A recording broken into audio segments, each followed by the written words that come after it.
Bertemu kembali saudara, Majelis Kehormatan Mahkamah Konstitusi hari ini kembali memeriksa 5 pelapor dugaan pelanggaran etik Hakim MK terkait putusan batas usia Capres dan Cawapres. 3 Hakim MK juga akan diperiksa sore ini. Kelima pelapor yang diperiksa Majelis Kehormatan MK pada Kamis pagi yakni Perhimpunan Pemuda Madani, Perhimpunan Bantuan Hukum dan HAM Indonesia, Tim Advokasi Peduli Hukum Indonesia, Badan Eksekutif Mahasiswa Universitas NU Indonesia, dan Kantor Advokat Alam Syah Hanafiah. Pelapor Alam Syah Hanafiah menyebut putusan Hakim MK terkait syarat batas usia Capres dan Cawapres melanggar Undang-Undang Dasar 1945 karena merampas kewenangan DPR dan Presiden sebagai pembuat undang-undang.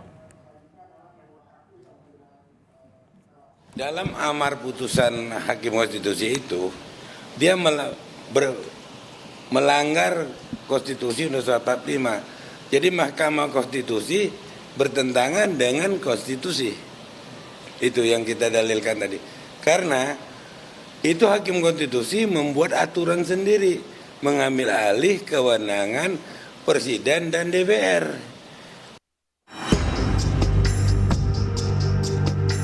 Majelis Kehormatan Mahkamah Konstitusi telah memeriksa 6 Hakim MK dan para pelapor dan masih akan memeriksa Hakim MK dan pelapor lainnya hari ini, serta memeriksa kembali Ketua MK Anwar Usman Jumat besok.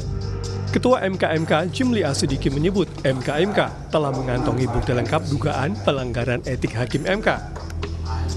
Kami sebenarnya sudah lengkap, bukti-bukti sudah lengkap, cuma kan kita tidak bisa menghindar dari memeriksa, mengadakan sidang untuk pelapor yang belum kita dengar.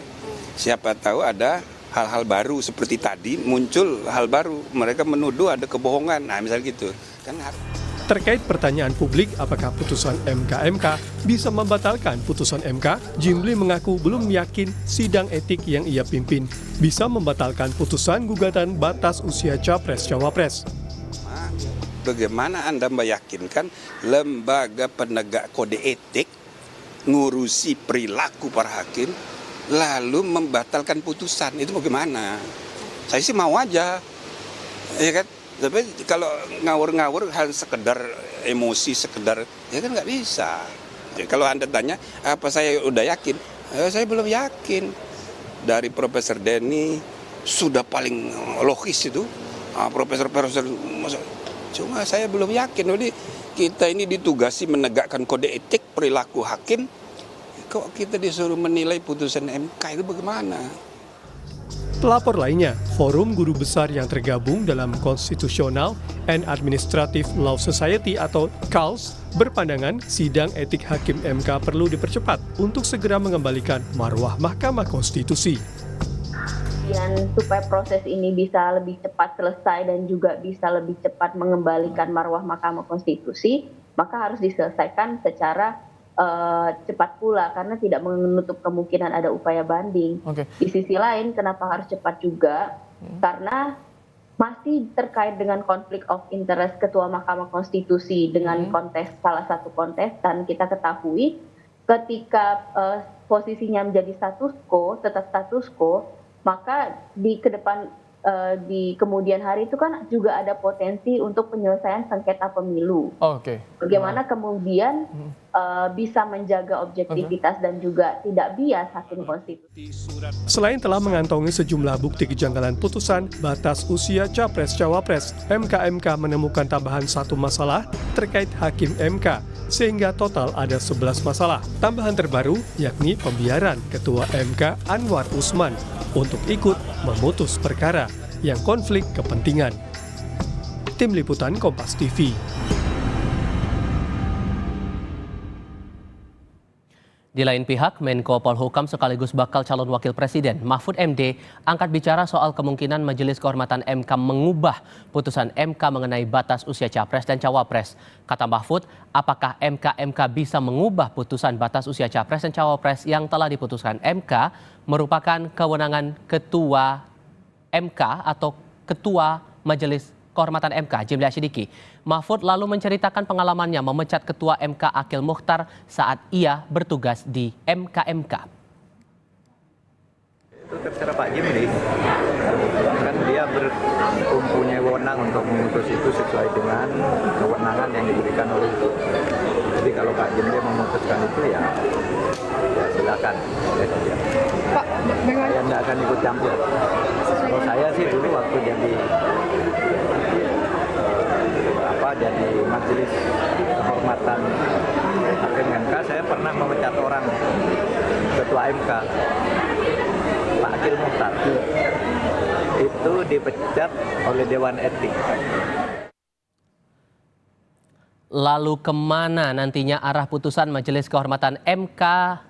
Apakah hanya menjatuhkan sanksi etik kepada hakim Mahkamah Konstitusi yang terlibat, atau putusan MK sampai membatalkan putusan atas gugatan soal batas usia capres dan cawapres ini? Kami diskusikan bersama dengan para narasumber. Bergabung saat ini salah seorang pelapor dugaan pelanggaran etik Ketua MK Anwar Usman dari PBHI, Julius Ibrani, dan Wakil Ketua Umum Partai Gerindra Habibur Rahman. Keduanya sudah bergabung saat ini melalui sambungan Zoom. Hadirnya Habibur Rahman yang berkepentingan agar bakal capres Prabowo Subianto bisa terus melaju di Pilpres bersama bakal cawapres Gibran Rakabuming Raka.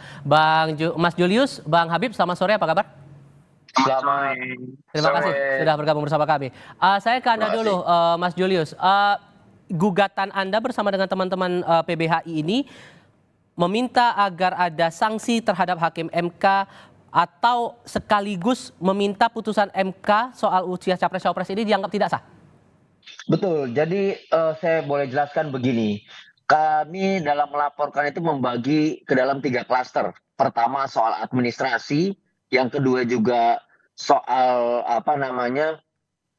formil, dan yang ketiga adalah soal substansi, ya, material. Kami melihat dari ketiga klaster tersebut sebetulnya harus dipandang membuat permohonan ini batal sejak awal dan tidak dapat diperiksa. Kami kasih contoh begini, misalnya kami temukan bahwa permohonan perbaikan yang kemudian secara resmi dipublikasi oleh Mahkamah Konstitusi ternyata tidak ada tanda tangan dari kuasa hukum. Itu satu. Yang kedua adalah di dalam putusan dibahas juga ternyata permohonan itu pernah dicabut.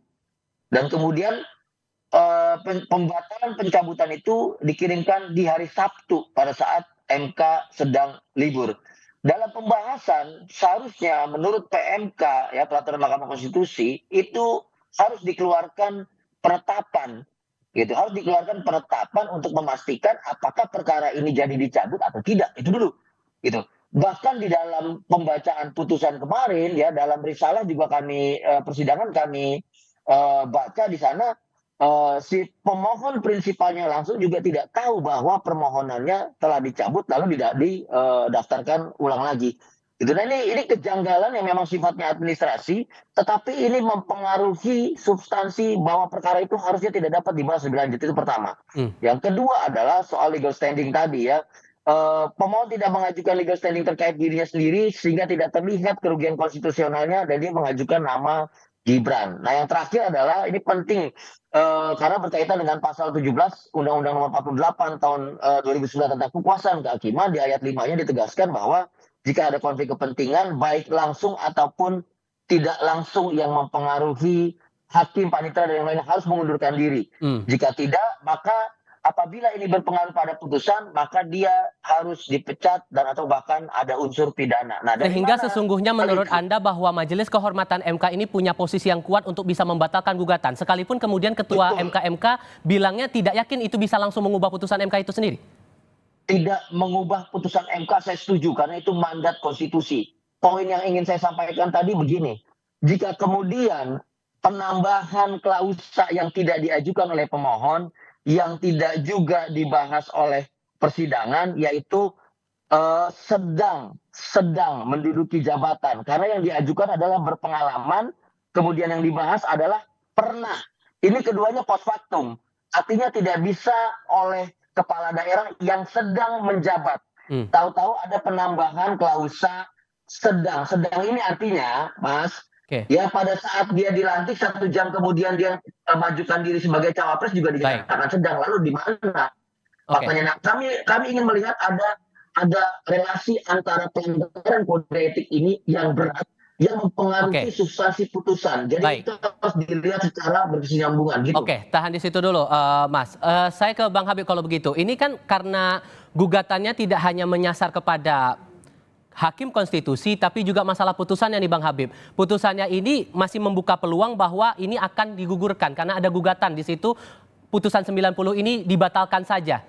Anda merasa terganggu tidak dengan banyaknya gugatan yang meminta untuk putusan 90 itu dicabut? Karena ini masih akan berpengaruh pada nama Gibran Rakabuming Raka yang maju. Sudah selesai Anda bertanya begitu panjang? Karena ingin memastikan dulu posisi dari Koalisi Indonesia Maju yang mengusung. Panjang sekali, udah selesai belum? Ya udah, kalau mau ngomong terus silakan. Oke, silakan. Nah, ya gini ya. Jadi gini, kita ini kan ya mengkritisi nggak ada masalah ya, tapi juga harus dibatasi oleh logika dan akal sehat. Ya, konstitusi kita justru mengatur pasal 24C, putusan MK bersifat final dan MK adalah pengadilan tingkat pertama sekaligus terakhir. Nah, ini saja sudah memangkas semua ya perdebatan tentang baik atau buruknya putusan MK setelah putusan itu diumumkan dalam sidang yang terbuka untuk umum, gitu loh.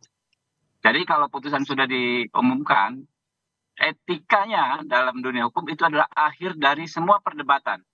Kalau ada langkah hukum, oke, bisa ada langkah koreksi ke upaya hukum. Tetapi karena ini nggak ada langkah hukum, maka selesailah sudah. Yang kedua, ya, menurut saya hakim dimanapun, ya, termasuk hakim MK, tidak bisa dipersalahkan dalam konteks kode etik terkait putusan yang sudah dia buat. Sebaik apapun putusan, seburuk apapun putusan, ya, kalau sudah dibuat, ya itulah yang harus kita hormati. Nggak bisa dipertanyakan prosesnya dan lain sebagainya. Kalau majelis etik dimanapun, kita tahu ya bahwa etika itu harus berdasarkan tindakan yang konkret, penyidikan terhadap etika. Misalnya, ya biasa kita melaporkan hakim ke komisi yudisial, dia dengan pihak pemohon bertemu di tempat yang tidak pas, bukan di pengadilan, tetapi di tempat yang lainnya, ya, atau dia menerima sesuatu, gitu kan ya. Jadi jauh sekali, Mas, ya. Kita aturannya sudah banyak soal penegakan etika di Mahkamah Konstitusi. Anda ingat ya, tentu ingat Anda kasus yang namanya Patrialis Akbar, kasus yang namanya Akil Mokhtar. Dua orang tersebut dipidana bahkan ya karena menerima suap terkait perkara yang ditanganinya. Kalau Akil Mokhtar kan terkait beberapa pilkada, Gunung Mas, kemudian yang di Banten itu, lalu di Sumatera Selatan, ya.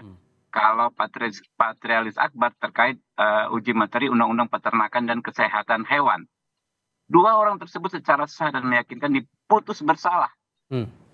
Melakukan tindak pidana korupsi ketika menangani perkara di Mahkamah Konstitusi. Apa lantas perkara yang ditangani tersebut dibatalkan? Tidak ada kok, gitu kan?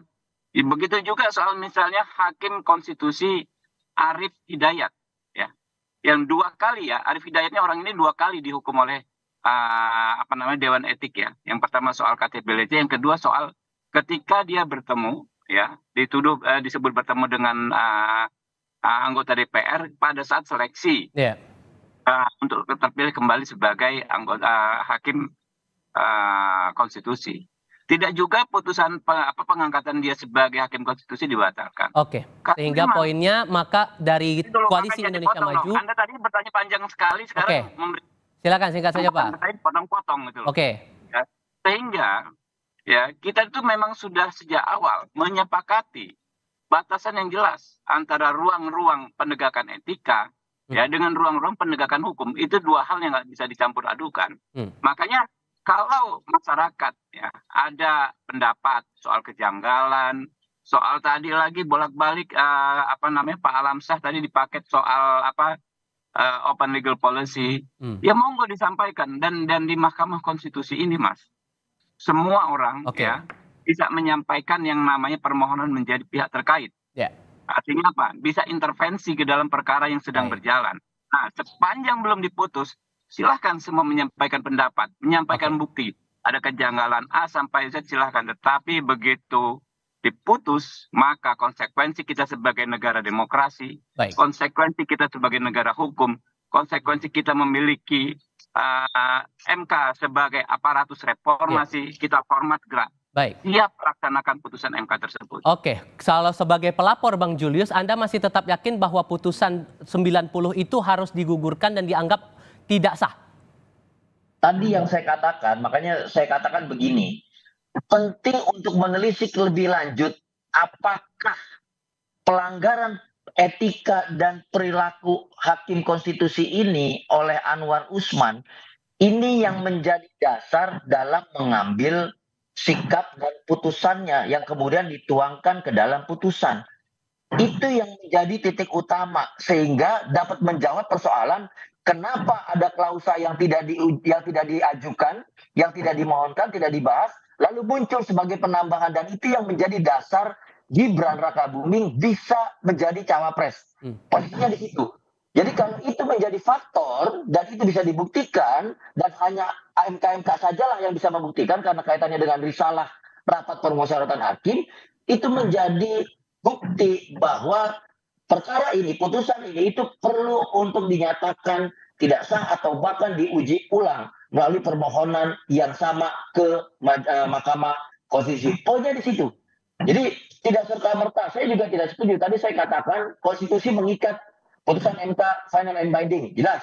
Jadi MK menguji, memeriksa, menelisik lebih dalam dengan kewenangan ke internal MK apakah etik dan perilaku ini yang dilanggar, kemudian jadi dasar pengambilan keputusan.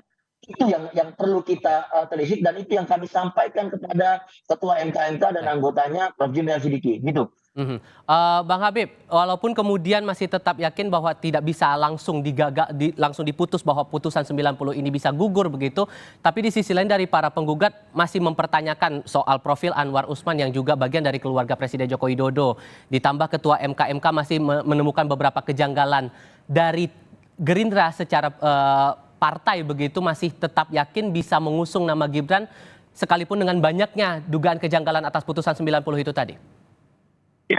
Ya, justru dalam kode etik dan perilaku hakim konstitusi yang tentu saja secara logika juga mengikat kepada anggota Mahkamah Konstitusi, ya, bahwa hakim tidak boleh atau hakim harus independen terhadap tekanan publik dan media massa. Jadi apa yang Anda sebut pendapat publik tersebut kan bukan satu-satunya, ya. Orang yang melaporkan persoalan ini ke MK kan hanya beberapa gelintir. Tetapi orang yang juga yang berposisi sebaliknya, yang mensyukuri putusan MK, yang berterima kasih terhadap MK, yang menganggap putusan MK tidak ada masalah, justru memberikan hak kepada kaum muda untuk mempunyai representasi dalam kontestasi Pilpres, juga sama banyaknya. Bahkan bisa jadi lebih banyak. Kita nggak ada yang tahu, gitu kan.